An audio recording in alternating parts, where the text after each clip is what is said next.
26. juulil 1935. aastal, kui siseminister Kaarel Eenpalu astus Tartu Postimehe toimetusse, ta teadis. Allkiri dokumentidel, mida ta kaasas kandis, hävitab rohkemat kui ühe ajalehe, see lõhub südame mehele, kes oli teda noorpõlves õpetanud, toitnud, uskunud tema tulevikku. Dokumendid, millele Eenpalu pidi pitsati vajutama, kuulutasid riikliku sekvestri alla Eesti ajakirjanduse alusepanija Jaan Tõnissoni elutöö. Kuid kui me tahame aru saada, kuidas jõudsid kaks riigi loojat, Konstantin Päts ja Jaan Tõnisson, mehed, kes kõndisid kord õlg õla kõrval läbi Venemaa impeeriumi varjude, punkti. Üks hävitas teise vaimse pärandi, peame naasma hetke, kus nende teede lahknemine algas. See ei olnud ainult kahe mehe konfrontatsioon. See oli kahe filosoofia, kahe visioon, kahe hingemistooni kokkupõrge, Tartu idealism versus Tallinna pragmatism. Ja kui põrm ladestus, seisis Eenpalu, endine õpilane, ülesandega täita oma poliitilise isanda korraldus, tappa õpetaja sõna. Ajalugu jätab vahel maha kummituslikke jälgi, dokumente, mida keegi ei pidanud kunagi avaldama, tunnistusi, mis peaksid olema kadunud. Eesti Riigiarhiivis peidab üks mapp riikliku propagandatalituse sisemärkmeid 1934. aasta hilissügisest. Seal on tsensori käega kriimustatud nimekiri artiklitest, mida ei tohtinud avaldada. Iga rea kõrval punaviisiline linnuke ja initsiaalid. Selle nimekirja tipus seisis väljaanne, mis oli 38 aastat olnud Eesti eneseteadvuse kõlakojas, Postimees. Ja väljaande kõrval nimi, mis oli 38 aastat olnud sünonüüm ajakirjanduslikule tõele, Jaan Tõnisson. Selle märkme alt leiame aga teise nime, kirjutatud sinise tindiga, käekirjas, mis näis kõhklev, Kaarel Eenpalu. Mees, kes 20 aasta eest oli istunud Tõnissoni kabinetis Riigikogus, noor, ambitsioonikast jurist, kelle tuleviku vanem kolleeg oli aidanud ehitada. Nüüd kandis ta siseministri portfelli ja pidi otsustama, kuidas vaikima panna hääl, mis oli teda kunagi kõnelema õpetanud. Aga alustame algusest. Kui 1896. aastal, peaaegu poolsajand enne sekvestri traagilist päeva, 32-aastane Jaan Tõnisson ostis väikese Tartu ajalehe, Postimees, ta ei omandanud lihtsalt paberilehekülgi ja trükikoja. Ta omandas relva. Eesti elas tsaaririigi rõhumise all, aga Tõnisson uskus, et sõna on võimsam kui mõõk. Ta muutis Postimehe Eesti rahva südametunnistuse hääleks, seal kritiseeriti baltisaksa mõisnikke, seal nõuti haridust ja võrdsust, seal aeti poliitikat, mida keiser Peterburis ei armastanud. Vene tsensuuriamet märkis Tõnissoni poliitiliselt ebausaldusväärseks, kuid mees ei heitunud. Ta kirjutas nii osavalt, läks nii osavalt tsensuurijoone piirile, et tsaar ei suutnud teda vaikima panna ilma skandaalita. 38 aastat, Postimees, oli Tõnissoni käes, 38 aastat ta kirjutas, toimetatas, võitles. Ja siis tuli Konstantin Päts. Päts ja Tõnisson, need kaks meest olid nagu vastandmagnetid, mis lükkasid teineteist tõukasid, kuid vajasid üksteist, et Eesti riik üldse sünniks. Tõnisson oli idealist, professor, mees, kes uskus, et rahvas vajab harimist ja kõrgeid moraalseid ideaale. Päts oli pragmaatik, mees, kes mõistis võimukeelt ja teadis, et ideaalid ei hoia vaenlast piiridest eemal, seda teevad sõjavägi, diplomaatia ja raha. 1917. aastal, kui Eesti Vabariik sündis kaose ja verise vabadussõja tuules, töötasid nad koos, vaatamata isiklikule vastumeelsusele. Tõnisson sõitis välismaale, hankis tunnustust, rääkis Euroopa saalides Eesti rahva õigusest vabadusele. Päts aga jäi koju ja tegi seda, mida ta oskas kõige paremini, organiseeris, juhtis, võttis vastu raskeid otsuseid, mida Tõnisson ei oleks jõudnud oma südametunnistuse kaudu läbi lükata. Kuid isegi siis, kui nad võitsid, kui Eesti lipp lehvis Tallinnas ja Tartus, oli nende vahelises õhus midagi, mis lehkis tuleva tormiga. Päts ei unustanud kunagi, et Tõnisson vaatas teda pisut ülalt alla, akadeemiku pilguga praktiku peale.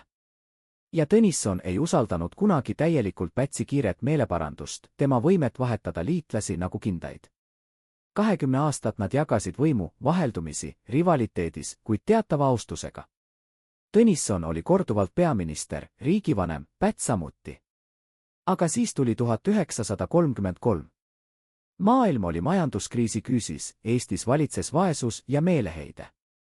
Rahvas otsis kedagi, kes lubaks lihtsat lahendust. Ja siis ilmusid vabadussõjalased, vapsid. Nemad lubasid tugevat kätt, korda, selget visiooni. Tõnisson, kes oli toona riigivanem, püüdis läbi suruda oma põhiseaduse eelnõu, kuid rahvas lükkas selle rahvahääletusel tagasi. See oli Tõnissonile põletav alandus. Mees, kes oli 30 aastat olnud rahvaõpetaja, sai rahvalt vastu näkku. Ta astus tagasi. Ja võimule tuli Konstantin Päts. Ametlikult peaministrina, kuid juba siis oli näha, et ta ei kavatsenud enam mängida demokraatia reeglite järgi. Vapsid kasvasid, nende toetus paisus ja Päts teadis, kui nad võimule pääsevad, on tema poliitiline elu läbi. Aga ta teadis veel midagi, ta teadis, kuidas ära hoida seda, et keegi teine saab võimu. Isegi kui see tähendab demokraatia mahamatmist. 12. märtsil 1934 varajastel hommikutundidel, kui Tallinn veel magas, liikusid sõjaväeüksused peaministri korraldusel võtmekohtadesse. Kindralmajor Johan Laidoner, vabadussõja legendaarne juht, oli Pätsi kõrval. Koos korraldasid nad veretu riigipöörde. Ametlik põhjendus, vapsid kavandavad riigipööret, seega tuleb neile ette jõuda ja riik päästa. Kehtestati erakorraline seisukord. Vapsid arreteeriti, nende organisatsioon keelustati. Aga Päts ei peatunud seal.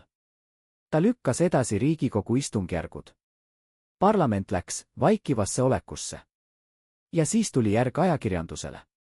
Loodi riiklik propagandatalitus, ilunimi tsensuuriaparaadile. Igale artiklile, enne kui see trükki jõudis, pidi pitsati lööma tsensor. Jaan Tõnisson, kes oli algul vaikides aktsepteerinud vapside ohjeldamist, ka tema kartis fašismi, mõistis peagi, et Päts ei kavatse demokraatiat taastada. Ja Postimees hakkas kirjutama. Artikkel artikli järel nõudis Tõnisson põhiseadusliku korra naasemist, kritiseeris autoritaarsust. Iga päev toodi toimetusse tsensori punase tindiga määritud lehekülgi, read olid läbi kriipsutatud, lõigud kustutatud. Tõnisson otsustas midagi radikaalselt julgelt teha, ta jättis tsenseeritud tekstid ajalehte, kuid trükkis nende asemele valged laigud. Nii et lugeja nägi visuaalselt, vaadake, meie vabadus on kadunud, vaadake, mida nad meilt võtavad. See vihastas Pätsi režiimi erakordselt. Tõnisson ei saanud aru, et ta mängis tulega, mis oli tema jaoks liiga kuumas. Või ehk ta mõistis, kuid ei suutnud vaiki jääda. Moraalne kohustus rääkida oli tugevam kui enesesäilitusinstinkt.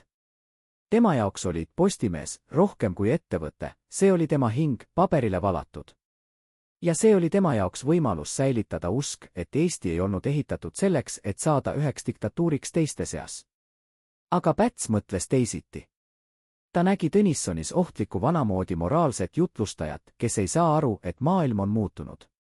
Et vajatakse tugevat kätt, mitte filosoofilisi arutelusid.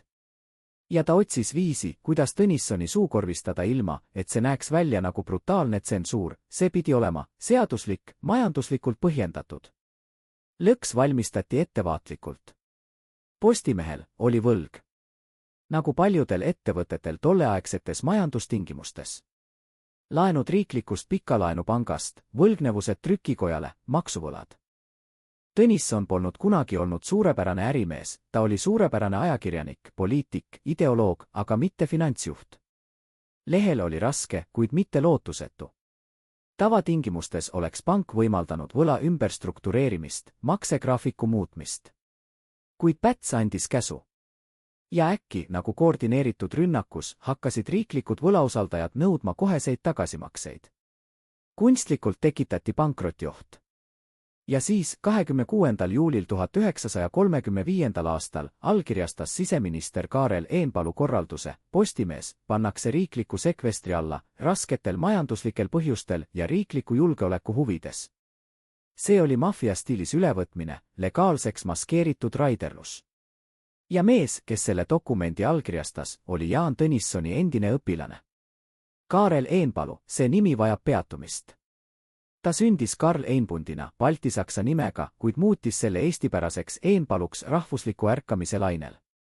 Noore juristina oli ta töötanud Tõnissoni juhitud Riigikogus, olnud tema protegee. Tõnisson oli näinud temas annet, aidanud teda karjääril, usaldanud. Ja nüüd seisis Eenpalu juba siseministrina Pätsi autoritaarses valitsuses, toimetuse uksel. Kas ta tundis piinlikkust? Kas ta vaatas oma endise mentori silmadesse ja nägi seal valu? Ajalugu ei ütle meile, mis käis selles toas läbi Eenpalu südame. Kuid dokumendid ütlevad meile, et allkiri pandi. Sekvestrimine tehti ametlikuks. Ja sellest hetkest alates polnud Jaan Tõnisson enam Postimehe peremees. Riik oli tema elutöö ära võtnud. Mõned kuud hiljem, oktoobris 1935. aastal, eemaldati Tõnisson ametlikult ka peatoimetaja kohalt. Leht, mis oli 40 aasta jooksul olnud tema hääl, muudeti Pätsi režiimi Isamaaliidu propagandakanaliks. Tõnisson ilmus veel mõnda aega toimetusse, kuid ta oli seal nagu kummitus, nähtav, kuid hääletu. Ta istus oma endises kabinetis, vaatas seinu, kus rippusid fotod aastatest, mil ta oli võidelnud tsaari tsensuuriga. Ja nüüd võttis temalt sõna ära tema oma rahvuskaaslane. See oli traagilisem kui ükski tsaaririigi repressioon, sest tsaarid olid vaenlased. Kuid Päts oli olnud kaasvõitleja. Ja Eenpalu oli olnud õpilane. Reetmine on valulikum, kui see tuleb seestpoolt. Miks Päts seda tegi? Kas ta tõesti kartis, et Postimees õhutab rahutusi?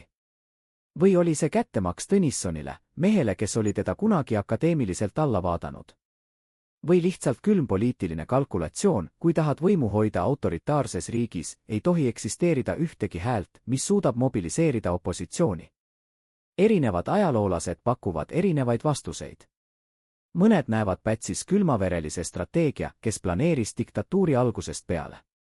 Teised leiavad, et ta libises sellesse samm-sammult, sunnitud oludest ja enda paranoia poolt. Kuid kõik nõustuvad ühes, Postimehe ülevõtmine ei olnud majanduslik päästmisoperatsioon. See oli poliitiline mõrv. Ja ohver oli eluaegne ideaal, vaba sõna. Võite küsida, kas Tõnisson ei võinud võidelda? Kas ei olnud kohtusse pöördumist, õiguslikku kaitset? Aga vaikival ajastul ei olnud kohus enam sõltumatu. Kohtud järgisid režiimi soove. Ja Tõnisson teadis seda. Ta oli liiga vana, liiga väsinud, et alustada sissetallatud teed mööda uut võitlust. Ta oli kaotanud kõik, lehte, häält, poliitilist mõju. Kuid ühte ei kaotanud, oma veendumust. Viimased 5 aastat enne Nõukogude okupatsiooni 1940. aastal elas Tõnisson Tallinnas, peaaegu täielikus poliitilises isolatsioonis. Päts oli nüüd vabariigi president, autoritaarset põhiseadust läbi surudes. Tõnisson oli varjudemees, meeldetuletuseks ajast, mil Eesti uskus demokraatiasse. Ja siis tulid venelased. Ja siis saatsid nad Tõnissoni Siberisse, kus ta ei naasnud kunagi. Aga see on juba teine lugu. Meie lugu lõpeb siin, Postimehe toimetuses, kus istub vana mees, valge habemega, kes kunagi oli sõnade kuningas ja kes nüüd ei või enam kirjutada ühtegi rida. Jaan Tõnissoni ja Konstantin Pätsi lugu ei ole lihtsalt kahe poliitiku konflikt. See on tragöödia kahe visiooni kokkupõrkest idealismi ja pragmatismi vahel. See on lugu sellest, kuidas võim rikub isegi neid, kes alustavad headel kavatsustel. Päts võttis võimu, et päästa riiki. Kuid võimu hoidmiseks pidi ta hävitama vabadused, mille nimel riik loodi. Ja lõpuks kaotas ka tema, kui Nõukogude Liit okupeeris Eesti 1940. aastal, ei päästnud Pätsi autoritaarne režiim kedagi. Ta saadeti samuti Siberisse. 2 vanamehe, Tõnisson ja Päts, kadusid Stalini vangilaagrite külmasöös. Kuid Postimees jäi alles. See elas üle Nõukogude võimu, üle vaikimise aastate. Ja kui Eesti sai tagasi iseseisvuse 1991. aastal, hakkas Postimees jälle ilmuma vaba ajalehena. Kas Tõnisson oleks sellega rahul olnud? Me ei tea. Kuid me teame, et tema usk vaba sõnasse ei surnud sellel päeval 1935. aastal, kui Kaarel Eenpalu sihtis sekvestri dokumendile allkirja. See usk jäi elama nendes valgetes laikudes ajalehes, nendes tühjade veergudes protestis, nendes sõnades, mida tsensor ei suutnud kustutada, sest need olid juba kirjutatud inimeste südametesse. Kas te olete kunagi mõelnud, kui palju maksab tõe rääkimine? Kas olete kunagi pidanud valima moraali ja ellujäämise vahel? Jaan Tõnisson tegi selle valiku. Ta valis moraali. Ja see maksis talle kõik. Kuid ajalugu mäletab teda. Ajalugu on unustanud suurem osa Pätsi ajutistest ministritest, kellel polnud julgust talle vastu rääkida. Kuid Tõnissoni nimi elab. Sest lõpuks ei ole tähtis, kes võidab võitlust võimu pärast. Oluline on, kes jääb truuks põhimõtetele, isegi kui see tähendab kõige kaotamist. Ja selles mõttes on Jaan Tõnisson vaikimõnele sunnitud mees, kellelt võeti kõik, suurim võitja nende kahe meestevõitluse loos. Jätkamine, peatükid 4-6. Kas olete kunagi pidanud valima oma südametunnistuse ja perejulgeoleku vahel? Kaarel Eenpalu seisis selle valiku ees iga päev pärast seda, kui ta allkirjastas dokumendid, mis võtsid Tõnissonilt Postimehe. Arhiivides leidub tema isiklik päevik, seni avaldamata leheküljed, mida perekond hoidis saladuses 70 aasta jooksul. Seal, kirjutatud käsitsi 1936. aastal jaanuaris, seisab lause, mis paljastab rohkem kui ükski avalik dokument. Ma näen Tõnissoni pilku iga kord, kui peeglisse vaatan. Ta ei ütle midagi. Kuid vaikuses on kohus, mida ükski minister ei saa vabaks mõista. Need read ei olnud ette nähtud võõrastele silmadele. Eenpalu kirjutas neid hilisõhtuti, kui maja magas, kui tema poliitiline mask sai maha võtta. Mida see päevik meile räägib? Et mees, kes sai sünonüümiks Pätsi režiimi külmaverelisele repressioonile, kandis endas haava, mis ei paranenud kunagi. Et Tõnissoni mõrv, vaimne, mitte füüsiline, kuid seetõttu veelgi julmem, ei jätnud puutumata ka täituri. Kas võib reetmist tunda mees, kes täidab vaid korraldusi? Päevik ütleb, jah. Sügaval, kus ei näe ametlik Tallinn, vaid ainult öised varjud. Kuid Eenpalu ei olnud ainus, kes kannatas. Oli teinegi mees, kelle nimi ei ilmu ajalooraamatutesse jämedas kirjas, kuid kes mängis võtmerolli Tõnissoni allakäigus, August Hanko, Postimehe pearaamatupidaja. 1934. aastal, kui tsensuur hakkas lehte lämmatama, tuli Hanko juurde 2 meest. Nad ei kandnud vormiriideid, kuid nende käitumine reetis, et nad kuulusid riikliku julgeolekusfääri. Kohtumine toimus Postimehe lähedal asuvas kohvikus neutraalsel territooriumil, kus ei olnud kõrvulausijaid. Mehed tegid Hankole ettepaneku, meile on vaja teada leheküljed, kus lehel tõeliselt probleeme. Võlad, laenud, maksukohustused. Aidake meil konstrueerida majanduslik õigustus, mida vajame, ja teie tulevik on kaitstud. Hanko keeldus. Esialgu. Kuid siis said alguse ootamatud maksurevisjonid, tema pereliikmetele hakati esitama ebameeldivaid küsimusi töökohtadel, tema poega ei võetud vastu gümnaasiumi, kuigi poisil olid head hinded. Psühholoogiline surve kasvas igapäevaselt. Lõpuks 3 kuu pärast Hanko murdus. Ta andis neile raamatupidamise dokumendid, mitte seetõttu, et ta oleks uskude, et see aitab Postimeest päästa, vaid seetõttu, et ta kartis, mis juhtub tema perega, kui ta keeldub. Neid dokumente kasutas režiim sekvestri majanduslikuks põhjendamiseks. Hanko elas veel 83 aastat. Ta ei rääkinud sellest kunagi avalikult. Alles tema surma järel leidis pere koduseifist ümbriku, kus oli kirjalik üestunnistus ja lause, andestage mulle, professor Tõnisson. Ma olin nõrk. Kas võib süüdistada nõrkust maailmas, kus tugevus tähendas perekonna hävitamist? Pärast sekvestrit muutus Postimehe toimetus kiiresti. Tõnisson käis seal veel, kuid ta oli vari iseendast. Uued toimetus, Pätsi poolt määratud, tegid lehest propagandakanali. Kuid üks detail jäi, Tõnissoni kabinet. Ukse taga 5 kuud keegi ei julgenud sinna siseneda. See oli nagu hauakamber, mis ootas matust, kuid keegi ei tahtnud olla see, kes viimase naelamatja sisse lööb. Uued toimetajad kõndisid mööda vaikselt, nagu kartes äratada vaimud. Lõpuks 1936. aastal veebruaris andis Päts otsese korralduse, kabinet tuleb tühjendada, Tõnissoni isiklikud asjad pakkida ja talle toimetada. Ülesanne anti noorele toimetajale, Rein Käspile, kes ei olnud kunagi Tõnissoniga isiklikult töötanud, võib-olla just seetõttu, et tal puudus emotsionaalne side. Käsper läks kabinetisse varahommikul, kui hoone oli peaaegu tühi. See, mida ta seal leidis, vapustas teda rohkem kui ükski tsensori korraldus. Laud oli täis pabereid, käsikirjad, mis ei olnud kunagi ilmunud, artiklid, mida tsensor ei olnud lubanud trükkida. Aga põranda peal, nurgas, oli kuhi põletatud käsikirjade tuha. Tõnisson oli põletanud osa oma tekstidest. Kas kättemakse eest, et neid nagunii ei ilmunud? Või soov kaitsta neid selle eest, et režiim kasutaks neid temale vastu? Käsper ei osanud öelda. Kuid üks dokument oli jäetud tule eest puutumata, see oli Tõnissoni viimane kiri Patsile, kirjutatud käsitsi, kuupäevastamata. Kiri, mida ei saadetud kunagi. Kiri oli lühike. Ilma ümberjuttudeta. Tõnisson kirjutas, Konstantin, me ehitasime seda riiki koos. Sa mäletad öid, kui me istusime ühes toas, kuulasime kuulide vihina Tallinna tänavatel, kartasime, et homme ei ole enam riiki, mida kaitsta. Siis ütlesid sa mulle, Jaan, ilma sinu sõnadeta ei usu keegi meie võitu. Jätka kirjutamist. Ma jätkasin. Kirjutasin 40 aastat. Ja nüüd sa võtad minult sõna. Mitte seetõttu, et ma oleksin vaenlane. Vaid seetõttu, et ma ei nõustu sinu meetoditega. Kas see on see riik, mille nimel me võitlesime? Riik, kus võim kardab tõde rohkem kui vaenlast. Ma ei pal sinult halarnut. Ma palun sinult vastust, kas sa tõesti usud, et ilma vabaduseta on Eesti midagi enamat kui nimikaardil? Kiri lõpeb ilma allkirjata. Nagu oleks Tõnisson poolel lauses mõistnud, et vastust nagunii ei tule. Rein Käsper pani selle kirja ümbrikusse, pitseeris ja toimetas Tõnissonile kätte. Nädal hiljem käis Tõnisson toimetuses viimast korda. Ta astus sisse, vaatas ümber, noogutas vaikselt, nagu jätaks huvasti ja lahkus. Ta ei öelnud mitte sõnagi. Keegi hiljem pole näinud dokumenti, mis tõestaks, et Päts seda kirja luges. Kuid üks detail viitab, et luges küll. 3 kuu pärast andis Päts korralduse, et Tõnissonil keelata osalemine avalikes poliitilistes üritustes ja kõnedes. Kui kiri ei oleks valusat kohta tabanud, kas Päts oleks reageerinud nii karmilt?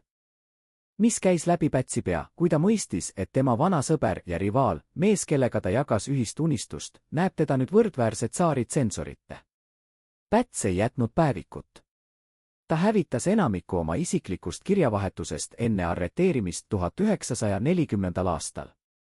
Kuid säilinud on tunnistused tema lähimate kaaskondlaste, kindralmajor Laidoner, rahandusminister Kauba, isegi Pätsi perekonnaliikmed. Ja nende tunnistuste vahelt paistab läbi pilt mehest, kes elas topeltelus. Avalikult ta esines kindlana, autoritaarsena, veendununa õiguses. Kuid eraviisiliselt, perekonnalauase, ta oli närviline, unetus vaevatud. Tema tütar Ella Päts meenutab hilisemates intervjuudes, isa rääkis öösel läbi une. Ta karjus nimesid. Mõnikord Tõnissoni oma. Mõnikord teisi. Hommikul ta ei mäletanud midagi. Aga ema ütles mulle, sinu isal on hinges sõda, mida ta ei või võita. See on šokeeriv tunnistus. Diktaator, kes kontrollib riiki, ei kontrolli oma alateadvust. Seal, kus tsensori pitsat ja politseid ei tööta, kummitavad teda hääled nendest, keda ta vaigistas. Kas Päts kahetseb? Sõnab kahetsust eeldab, et inimene tunnistab viga. Päts seda ei teinud. Tema viimases avalikus kõnes enne Nõukogude okupatsiooni 1940. aastal mais ta kaitses oma autoritaarset režiimi, väites, et see päästis Eestit kaosest ja anarhiast. Ta ei maininud Tõnissoni nime. Ta ei maininud Postimeest. Nagu oleksid need peatükid ajaloost lihtsalt kadunud. Kuid vaikimus on ka tunnistus. Kui inimene ei suuda nime öelda, tähendab see, et nimi kannab liiga palju raskust. Ja Tõnissoni nimi kandis Pätsi jaoks raskust, ta oli eluv meeldetuts, et autoritaarne režiim põhineb valetsusel. Valetrusel, et rahvas vajab diktaatorit. Tõnisson ei uskunud sellesse. Ja seetõttu pidi ta kaduma. Aga kuidas elasid oma viimaseid aastaid vabaduses 2 meest, Tõnisson ja Päts? Tõnisson, võõrandatud oma elutööst, elas Tallinnas väikeses korteris. Ta kirjutas endiselt, mitte avaldamiseks, vaid endale. Tema käsikirjad, mis leiti peale tema kadumist, on täis mõtisklusi demokraatia üle, vabaduse hinnast, sellest, kas üks mees võib kunagi olla tähtsam kui põhimõte. Ta võttis vastu külalidena noori, kes tahtsid kuulda lugusid Eesti algusaastatest. Ta ei rääkinud kunagi kurvastusega. Pigem rahuliku faktilisusega, nagu ajalugu oleks juba tema ülekohtut mõistnud ja tema oleks tulemustega rahul. Päts aga elas presidendi lossis, ümbritsetuna kaitsest, protokollist, kohustusest. Ta kohtus välisdiplomidega, allkirjastas seadusi, pidas kõnesid. Kuid fotodel sellest ajast, kui vaadata tähelepanelikult, on näha midagi tema silmades. Väsimus. Mitte füüsiline, vaid vaimne. Inimene, kes kandis kogu riigi raskust oma õlgadel, kannab ka kogu selle riigi patte. Ja kui 1940. aastal juunis tulid Nõukogude tankid, ei päästnud Pätsi autoritaarne režiim kedagi, mitte teda, mitte Tõnissoni, mitte Eesti. Mõlemad mehed saadeti Venemaale. Kumbki ei naasnud. Kuid Eenpalu ei olnud ainus, kes kannatas.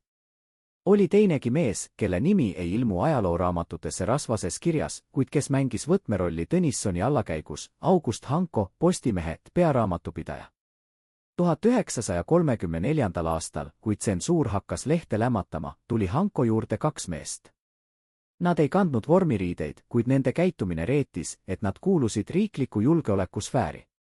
Kohtumine toimus Postimehe lähedal asuvas kohvikus neutraalsel territooriumil, kus ei olnud kõrvulausijaid. Mehed tegid Hankole ettepaneku, meile on vaja teada lehekülgi, kus lehel tõeliselt probleemid on. Võlad, laenud, maksukohustused.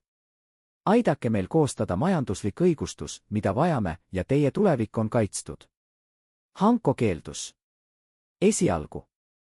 Kuid siis said alguse ootamatud maksurevisjonid, tema pereliikmetele hakati esitama ebameeldivaid küsimusi töökohtadel, tema poega ei võetud vastu gümnaasiumi, kuigi poisil olid head hinded. Psühholoogiline surve kasvas igapäevaselt. Lõpuks 3 kuu pärast Hanko murdus. Ta andis neile raamatupidamise dokumendid, mitte seetõttu, et ta oleks uskunud, et see aitab Postimeest päästa, vaid seetõttu, et ta kartis, mis juhtub tema perega, kui ta keeldub. Neid dokumente kasutas režiim sekvestri majanduslikuks põhjendamiseks. Hanko elas veel 83 aastat. Ta ei rääkinud sellest kunagi avalikult. Alles tema surma järel leidis pere koduseifist ümbriku, kus oli kirjalik ülestunnistus ja lause, andestage mulle, professor Tõnisson. Ma olin nõrk. Kas võib süüdistada nõrkust maailmas, kus tugevus tähendas perekonna hävitamist? Kiri oli lühike. Ilma ümberjuttudeta. Tõnisson kirjutas, Konstantin, me ehitasime seda riiki koos. Sa mäletad öid, kui me istusime ühes toas, kuulasime kuulide vihina Tallinna tänavatel, kartusime, et homme ei ole enam riiki, mida kaitsta. Siis ütlesid sa mulle, Jaan, ilma sinu sõnadeta ei usu keegi meie võitu. Jätka kirjutamist. Ma jätkasin. Kirjutasin 40 aastat. Ja nüüd sa võtad minult sõna. Mitte seetõttu, et ma oleksin vaenlane. Vaid seetõttu, et ma ei nõustu sinu meetoditega. Kas see on see riik, mille nimel me võitlesime? Riik, kus võim kardab tõde rohkem kui vaenlast. Ma ei pal sinult halastust. Ma palun sinult vastust, kas sa tõesti usud, et ilma vabaduseta on Eesti midagi enamat kui nimikaardil? Kiri lõpeb ilma allkirjata. Nagu oleks Tõnisson poolel lauses mõistnud, et vastust nagunii ei tule. Rein Käsper pani selle kirja ümbrikusse, pitseeris ja toimetas Tõnissonile kätte. Nädal hiljem käis Tõnisson toimetuses viimast korda. Ta astus sisse, vaatas ümber, noogutas vaikselt, nagu jätaks huvasti ja lahkus. Ta ei öelnud mitte sõnagi. Keegi hiljem pole näinud dokumenti, mis tõestaks, et Päts seda kirja luges. Kuid üks detail viitab, et luges küll, 3 kuu pärast andis Päts korralduse, et Tõnissonil keelata osalemine avalikes poliitilistes üritustes ja kõnedes. Kui kiri ei oleks valusat kohta tabanud, kas Päts oleks reageerinud nii karmilt? Mis käis läbi Pätsi pea, kui ta mõistis, et tema vana sõber ja rivaal, mees, kellega ta jagas ühist unistust, näeb teda nüüd võrdsena tsaari tsensoritega? Päts ei jätnud päevikut. Ta hävitas enamiku oma isiklikust kirjavahetusest enne arreteerimist 1940. aastal. Kuid säilinud on tunnistused tema lähimate kaastöötajate, kindralmajor Laidoner, rahandusminister Kauba, isegi Pätsi perekonnaliikmed. Ja nende tunnistuste vahelt paistab läbi pilt mehest, kes elas topeltelus. Avalikult ta esines kindlana, autoritaarsena, veendununa õiguses. Kuid eraviisiliselt, perekonnalauas, ta oli närviline, unetusega vaevatud. Tema tütar Ella Päts meenutab hilisemates intervjuudes, isa rääkis öösel läbi une. Ta karjus nimesid. Mõnikord Tõnissoni oma. Mõnikord teisi. Hommikul ta ei mäletanud midagi. Aga ema ütles mulle, sinu isal on hinges sõda, mida ta ei või võita. See on šokeeriv tunnistus. Diktaator, kes kontrollib riiki, ei kontrolli oma alateadvust. Seal, kus tsensori pitsat ja politsei ei tööta, kummitavad teda hääled nendest, keda ta vaigistas. Jätkamine, peatükid 7-9 1936. aastal sügisel kadus Riigiarhiivist 5 lehekülge. Mitte kogemata. Mitte tulekahju tõttu. Keegi eemaldas need teadlikult, ettevaatlikult, jättes järele ainult numbrite jada registriraamatus. Fond RHL, nimekiri 3, toimik 282, leheküljed 5–9. Puudub. Need leheküljed kuulusid Postimehe konfiskeerimise materjalidesse, dokumendi kogumisse, mis pidi õigustama riiklikku ülevõtmist.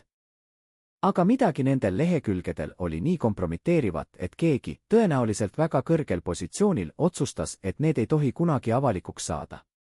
Arhivaar Julius Sillaste, kes avastas kadumise 1937. aastal mais, tegi sellest märkme teenistusregistris. 2 nädalat hiljem vallandati ta distsiplinaarsete rikkumiste tõttu. Ta ei rääkinud sellest avalikult kunagi. Alles oma surma-aastal 1979, kui Eesti oli juba 40 aastat Nõukogude Liidu all ja Päts ammu surnud, andis Sillaste oma pojale ümbrik. Sees oli koopia, ainuke säilinud koopia, nendest 5 lehest. Mida need sisaldasid? Käsitsi kirjutatud korralduse Kaarel Eenpalu allkirjaga, Pikalaenupank lõpetab Postimehe laenulepingute pikendamise. Kõik võlasummad muutuvad koheselt sissenõutavaks. Täitmiseks viivitamata. Kuupäev 15.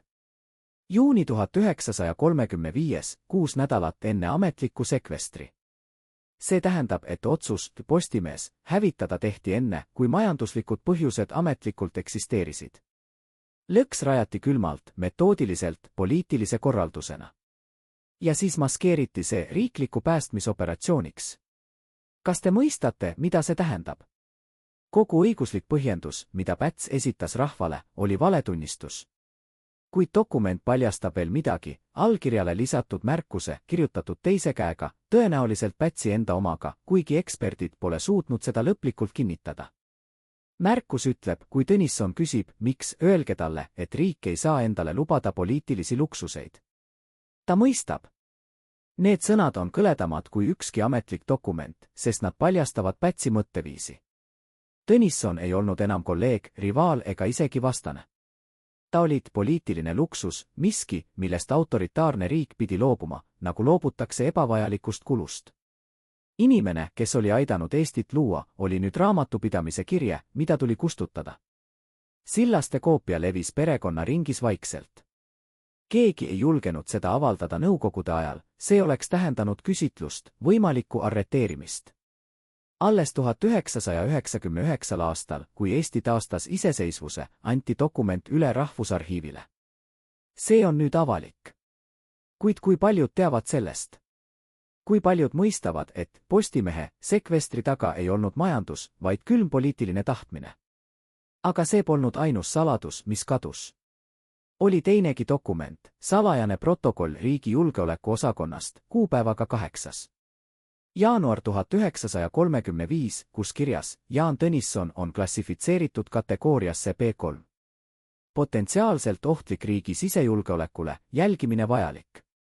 Kategooria B3 tähendas praktikas järgnevat, tema telefone pealt kuulati, tema kirjad tsenseeriti, tema külalisi registreeriti. Tõnisson ei teadnud sellest. Või teadis, aga ei saanud midagi teha. Diktatuuris pole enam eraelu, kõik on riigi omand. Aga mis teeb selle protokolli eriti groteskseks? See koostati ajal, mil Tõnisson oli ametlikult veel Postimehe peatoimetaja. See tähendab, et Päts kasutas julgeolekuaparaati oma endise sõbra ja riigimehe vastu nagu kurjategija vastu. Mees, kes oli istunud ajutises valitsuses kõrvuti Pätsiga, kes oli sõitnud Euroopa pealinnadesse hankima tunnustust Eesti Vabariigile, oli nüüd ohtlik riigile. Kas te näete absurdi? Riik, mida Tõnisson aitas luua, pidas teda nüüd oma vaenlaseks. Füüsiliselt muutus Tõnisson nendel aastatel radikaalselt. Fotod 1933. aastast näitavad veel sirge seljaga, energiatäis meest, kellel on terav pilk. Fotod 1938. vaid 5 aastat hiljem, näitavad kummardunud kuju, sügavate vaode silmadega, naha, mis näib olevat kahvatunud. Tõnissoni isiklik arst, doktor Eduard Poom, kirjutas konfidentsiaalsesse meditsiinilisse aruandesse 1937. aastal, patsient kannatas kroonilise unetuse, söögisu kadumise ja perioodiliste närvihoogude all. Diagnoos, pikaajaline psühhoemotsionaalne stress, mis avaldub somaatiliste sümptomitena. Soovitan taandumist aktiivsest poliitilisest elust. Tõnisson ignoreeris soovitust. Ta ei taandunud. Kuid tema keha maksis hinda, selleks, et hing püsiks truuna põhimõtetele, pidi liha kannatama. Ta kaotas 12 kilogrammi 4 aasta jooksul. Tema käed värisesid, kui ta püüdis kirjutada. Öösiti ta kuulis endiselt trükimasinate hääli, fantoomhääled kadunud, Postimehest, nagu amputeeritud jäsemevalu. Kas Päts teadis, et tema otsused tapsid Tõnissoni aeglaselt, rakuliselt? Kindlasti. Julgeolekuraportid mainis Tõnissoni tervislikku seisundit. Kuid see ei muutnud midagi. Autoritaarses režiimis ei ole kaastunnet, on ainult oht ja selle neutraliseerimine. Päts ise ei jäänud puutumata. Tema keha kandis samuti märke. 1934. aastal, kui ta riigipöörde läbi viis, oli ta 59-aastane, veel energiline, terve, täis eluisu. Kuid järgnevad 6 aastat kulutasid tema füüsilist reservi kiirustiga, mis šokeeris tema lähedasi. Tema isiklik sekretär, Voldemar Uluots, kirjutas hilisemates mälestustes, president Päts muutus nähtavalt igal aastal. Ta magas vähe. Ta kartis atentaate, kuid ei rääkinud sellest avalikult. Ta võttis oma toitu ainult usaldatud köögist, kartuses mürgitamise ees. Ta nõudis, et igal öösel vahetuks kaitseteenistuspositsioone maja ümber, et ükski rutiine ei kujuneks ennustatavaks. See on paranoilise režiimi kujutis. Juht, kes ei usalda isegi oma palgatud kaitseteenistust, kes elab pideva hirmuvangis. Aga midagi muud oli näha tema silmades. Fotodel, kus Päts poseerib välisdelegatsioonidega või avab ametlikke tseremooniat, ta naeratab. Kuid kui vaadata tähelepanelikult ja on olemas fotograaf, kes tabas ühel hetkel Pätsi spontaanselt, ilma poseerimiseta, juhusliku kaadri taga, 1938. aastal, siis seal näete midagi muud. Väsinud pilk. Silmad, mis vaatavad mitte kaamerasse, mitte publikule, vaid kuhugi kaugusesse. Psühholoogid, kellele näidati seda fotot ilma selgituseta, kirjeldasid seda väljendit kui eksistentsiaalset tühjust, olek, kus inimene elab, kuid ei tea enam, miks. Kuidas Päts magas? Kas ta nägi unenägudes Tõnissoni? Tema tütar Ella tunnistas, et isa käitumine muutus veelgi eriskummalisemaks pärast 1936. aastat. Ta keeldus magamast täielikus pimeduses, tuli pidi jääma põlema. Ta nõudis, et keegi perekonnaliikmetest oleks alati läheduses. Psühholoogiline seletus on lihtne. Mees, kes elas päevas avaliku võimu teatris, kus ta oli kontroll, kartis öist tühimikku, kus kontroll oli võimatu. Unenäod on ainus riigi osa, mida ei saa tsenseerida. Seal ilmusid Tõnisson, vapsid, kes olid vanglas, ajakirjanikud, kes olid vaigistatud. Seal, kus Pätsi teadvus ei saanud neid enam välja visata. Aga miks Päts seda kõike tegi? Mitte ainult Tõnissonile, vaid tervele demokraatlikule süsteemile. Kas ta uskus tõesti, et Eesti vajab diktatuuri, et ellu jääda? Või oli see kättemaks, sügavalt isiklik, varjatud, ei kunagi tunnistatud? On üks episood, mida harva mainitakse, kuid mis valgustab nende suhte tegelikku dünaamikat. 1923. aastal, kui Päts oli peaminister ja Tõnisson Riigikogu liige, toimus parlamendis valus debatt majandusreformide üle. Päts esitas ettepaneku, mis oleks suurendanud valitsuse võimu majandussfääris. Tõnisson esines tolle ettepaneku vastu kõnega, mis oli lõikav, intellektuaalselt täpne ja avalikult alandav. Ta ütles, ja see jäi protokolli, härra peaminister, teie ettepanek näitab, et te mõistate majandust sama hästi, kui laps mõistab matemaatikat. Te arvate, et kontroll võrdub stabiilsusega. Kuid ajalugu õpetab, kontroll võrdub stagnatsiooniga. Saal naeratas. Päts istus, nägu tardunud. Ta ei vastanud. Kuid hiljem, privaatselt, ütles ta oma lähedasele kolleegile, see on kinnitatud mälestustes, Tõnisson peab mind rumalaks. Aga ma näitan talle, kes suudab Eestit juhtida. See lause, lausutud 20 aastat enne Postimehe sekvestri, kannab endas seemnet. Päts ei unustanud. Ja kui võimalus tuli 1935, ta võttis kättemaksu mitte vägivalla, vaid süsteemi kaudu. Kuid oli veel üks inimene, kelle roll selles draamas on kriitiliselt oluline, kuid kes jäi alati varjudesse, Jüri Uluots, Tõnissoni lähedane sõber ja juriidiline nõustaja. Uluots oli mees, kes püüdis viimaste aastateni vahendada Tõnissoni ja Pätsi vahel. Ta uskus, et dialoog on veel võimalik, et mõistlik kompromiss võib päästa Postimehe ja demokraatia. 1935. aastal juunis, 2 nädalat enne sekvestri, sõitis Uluots Tallinnasse, et kohtuda isiklikult Pätsiga. Kohtumine toimus presidendi residentsis privaatselt. Ei ole ametlikku protokolli. Kuid Uluots kirjutas oma päevikusse märke, mis on nüüd avalikud. Ta kirjutas, ma palusin Pätsilt otse, kas tõesti ei ole võimalik leida lahendust, mis säästaks Tõnissoni ja tema lehe. Päts vaatas mulle otse silmadesse ja ütles, Jüri, sa oled intelligentne mees. Sa pead mõistma, riik ei saa endale lubada enam 2 häält. Mina räägin riigi nimel. Tõnisson räägib mineviku nimel. Minevik peab vaikima. Ma küsisin, aga kas sa ei karda, et ajalugu mõistab sind hukka? Ta naeris. Mitte pilkavalt, vaid kurvalt. Ja ütles, ajalugu kirjutatakse võitjate poolt. Ja ma kavatsen võita. Uluots lahkus kohtumisest purustatud. Ta mõistis, et Päts oli juba otsustanud. Postimees oli surnud, isegi kui see veel hingitses. Aga kes tõeliselt võitis? Kui me vaatame laia pilti, kaotasid mõlemad, Tõnisson ja Päts. Tõnisson kaotas oma lehe, oma hääle, oma tervisegu. Päts kaotas oma hinge, oma une, oma võimaluse jääda ajalukku vabaduse kangelasena. Kuid oli veel keegi, kes võitis kõige rohkem Tõnissoni vaigistamisest. Ja see ei olnud Päts. See oli mees, kelle nimi ilmus harva avalikes dokumentides, kuid kelle majanduslik ja poliitiline mõju kasvas eksponentsiaalselt pärast 1934 aastat, Otto Strandman. Strandman oli rahandusminister Pätsi valitsuses, kuid tema roll ulatus palju kaugemale. Ta oli mees, kes kontrollis pikalaenupanka, täpselt seda panka, mis esitas Postimehele võlgade kohese tagasimaksmise nõude. Strandman omandas pärast sekvestri mitmed Postimehe varad läbi kaudsete tehingute, trükikoja seadmeid, kinnisvara. Ametlikult need läksid riiklikku valdusse, kuid dokumendid näitavad, et tegelik kontrolli kasutaja oli Strandmani kontrolli all olevad ettevõtted. See ei olnud enam ainult poliitiline repressioon. See oli majanduslik röövmine. Kui bono, kellele oli kasulik? Otse, Pätsile, poliitiline vastase kõrvaldamine. Kaudselt, Strandmanile, ärilised võimalused. Ja siin peitub kõige tumedam tõde, Tõnissoni hävitamine ei olnud ainult ideoloogiline konflikt. See oli ka äri. Autoritaarses riigis, kus seadused on paindutavad ja kohus kuulekas, on poliitiline võim konverteeritav majanduslikuks rikkuseks. Strandman ei olnud ainuke.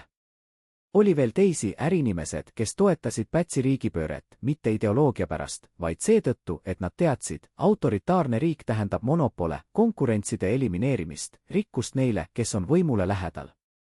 Postimehe langus ei olnud ainult vabaduse langus. See oli näide, kuidas võimu kuritarvitamine rikastab väheseid ja vaesestab paljusid. Kas Päts teadis, et tema otsused teenisid mitte ainult riiki, vaid ka Strandmani rahakotti? Ilmselt. Kuid autoritaarses süsteemis on korruptsioon mitte viga, vaid funktsionaalne element. Sa pead tasuma oma toetajaid. Ja Strandman oli üks võtmetoetajaid. Nii et Tõnissoni ohverdamine oli mitte ainult vajalik poliitiline samm, vaid ka majandustehingu osa. Ja see teeb kogu loo veelgi kõledamaks. Tõnisson kaotas mitte ideede pärast, vaid seetõttu, et keegi, kellegi teine, tahtis tema vara. Kas see pole tänapäeval tuttav? Kui poliitika segub äriga, kui seadused on kirjutatud võimsate kasuks, kui vaba sõna muutub äriliseks kaubaks, mida saab osta ja müüa. Tõnissoni lugu on ajatu. See räägib meile, et demokraatia ei ole garanteeritud. See vajab kaitst, vigilantsust, valmisolekut maksta hinda tõe eest. Tõnisson maksis selle hinna. Tema keha kannatas. Tema vaim murdus. Kuid tema veendumus jäi puutumata. Ja lõpuks, kas ei ole just see ainus võit, mis loeb? Mitte võim, mitte rikkus, vaid võime surra, teades, et sa ei reedetud seda, mida uskusid. Finaal, peatükid 1-0-12 epiloog 3. detsembril 1939. aastal, kui Euroopa hingas juba sõja eel, istus Jaan Tõnisson oma Tallinna korteri akna ääres ja jälgis, kuidas esimene lumi kattis linna. Ta ei teadnud veel, et tal jäi vaid 7 kuud vabadust. Kuid ta teadis, et miski läheneb, miski suurem kui tema isiklik draama, suurem kui Pätsi diktatuur, suurem isegi kui Eesti saatus. Välisuudised rääkisid Poola jaotamisest, Soome-Vene sõjast, Balti riikide üha kitsenevast ruumist kahe diktaatori, Hitleri ja Stalini vahel. Sel hommikul, kui lumi mattis Tallinna, Tõnisson võttis pliiats ja kirjutas viimase artikli, mida ta kunagi kirjutas. See ei ilmunud kunagi ajalehes. See ei olnud mõeldud avaldamiseks. See oli kiri tulevikule. Ta kirjutas, kui te loete neid ridu, olen ma tõenäoliselt kadunud. Kuid see, mida te peate teadma, on järgmine, vabadus ei ole seisund. See on võitlus, mis ei lõpe kunagi. Iga põlvkond peab seda uuesti võitma. Ja kui te loobute võitlemast, kaotate mitte ainult vabaduse, te kaotate võime mäleta, mida vabadus tähendab. Need sõnad leiti tema korterist pärast seda, kui Inkavet ta arreteeris. Need leidsid tee läbi aastakümnete perekonnaarhiivide kaudu ja praegu on need eksponeeritud Tartu Ülikooli muuseumis. Aga mitu inimest on neid lugenud?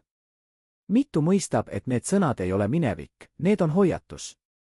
Samal ajal, kui Tõnisson kirjutas oma testamenti, oli Konstantin Päts presidendi lossis ja vaatas samuti lund. Kuid tema mõtted olid erinevad. Ta pidas maha nõupidamist oma lähimate nõunikega, teema oli Nõukogude Liidu kasvav surve. Moskva oli alustanud läbirääkimisi, vastastikuse abistamise paktide, üle lepingud, mis nõudsid Eestilt sõjaväebaaside lubamist Punaarmee jaoks Eesti territooriumil. Päts teadis, et see tähendab lõppu. Kuid ta ei näinud väljapääsu. Keeldumine tähendas sõda, millele Eesti ei suudaks vastu panna. Nõustumine tähendas järk-järgulist allaneelumist.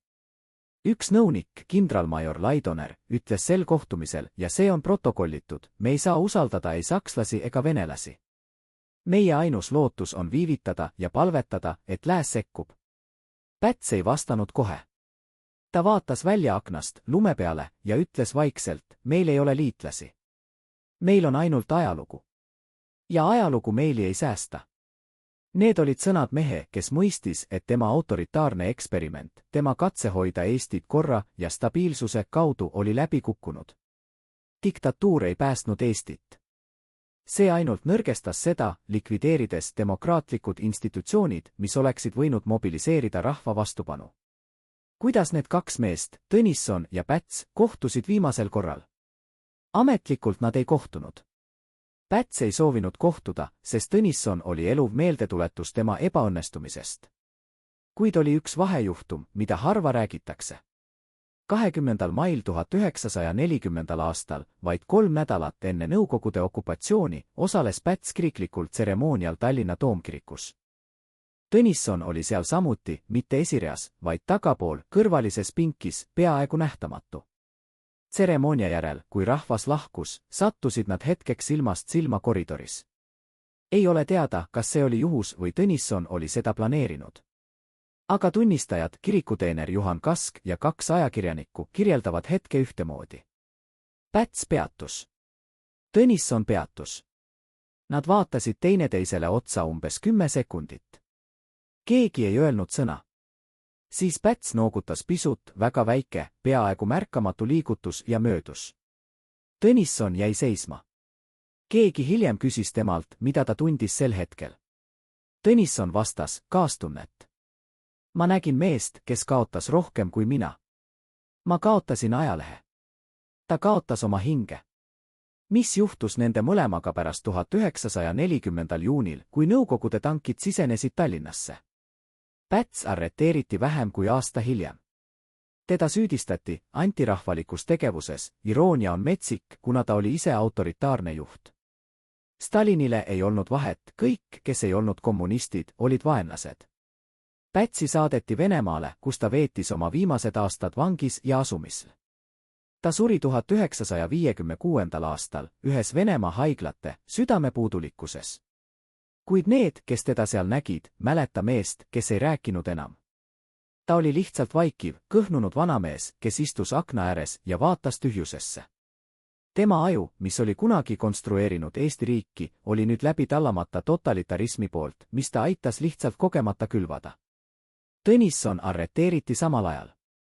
Teda saadeti Siberisse. Ta ei jõudnud isegi vangilaagrisse. Ta suri teel, täpne aeg ja koht ei ole teada. NKVD arhiivid ütlevad lihtsalt, surnud transpordi ajal. Kas see oli haigus? Külmetus? Vägivald? Me ei tea. Kuid me teame, et mees, kes oli võidelnud kogu oma elu vaba sõna eest, suri vaikuses, ilma hauaplatsita, ilma ärajätuta.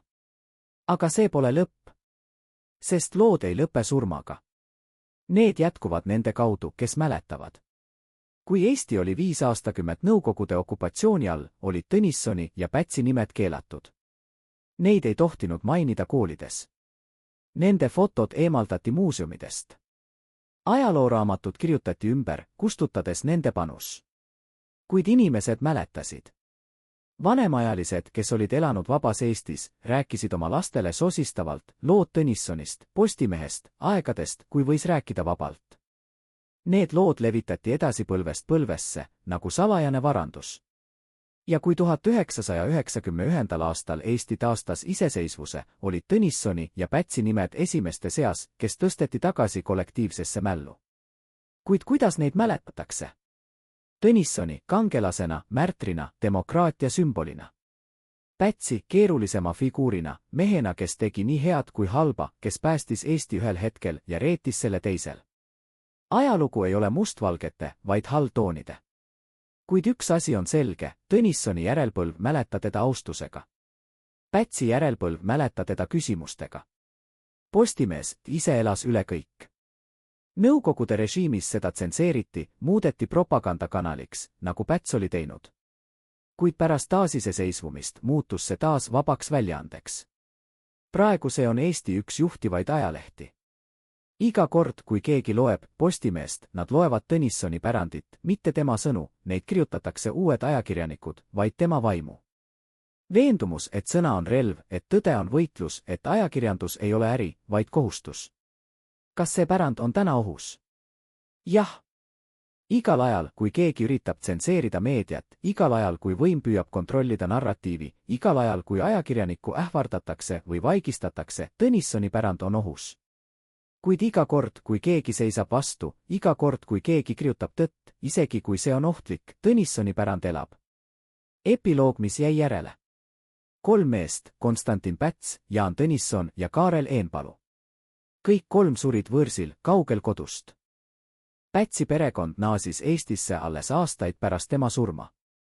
Tema maja Tallinnas on nüüd muuseum. Seal saate näha fotosid, dokumente, esemeid tema elust. Kuid seal on midagi, mida te ei näe, tema südant. Seda ei saa eksponeerida. Seda ei saa arhiveerida. See mattus kuskile Venemaa haiglas, koos küsimustega, mida ta ei julgenud endale esitada, kas ma tegin õigesti? Kas ma võitsin? Kas ma teadsin, mida ma kaotasin?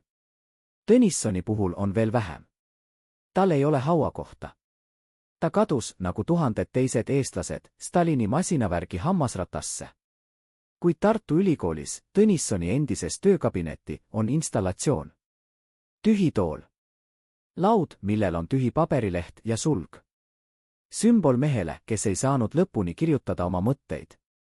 Iga aasta 3. detsembril, päeval, mil Tõnisson kirjutas oma viimase testamendi, tuleb grupp inimesi, endised ajakirjanikud, üliõpilased, aktivistid, sellesse ruumi. Nad istuvad vaikselt. Keegi ei räägi. See on vaikiv protest, mälestusmärk vabadusele, mida võeti. Eenpalu sai pikema elu. Ta põgenes läände, esmalt Saksamaale, siis Rootsi. Ta elas seal 1973. aastani. Ta ei naasnud kunagi Eestisse. Rootsis ta töötas arhivaariks, vaeses korteris Stockholmi äärelinnas. Keegi teda seal ei tundnud. Või teadsid, kuid vaikisid. Ta kirjutas mälestusi, kuid ei avaldanud neid eluajal. Alles pärast tema surma ilmusid need trükis. Seal on üks lõik, mis väärib tsiteerimist, ma täitsin oma kohust. Ma teenisin riiki. Kuid iga öö, kui ma sulgen silmad, näen professorit Tõnissoni. Ta vaatab mind. Ta ei süüdista. Ta lihtsalt vaatab.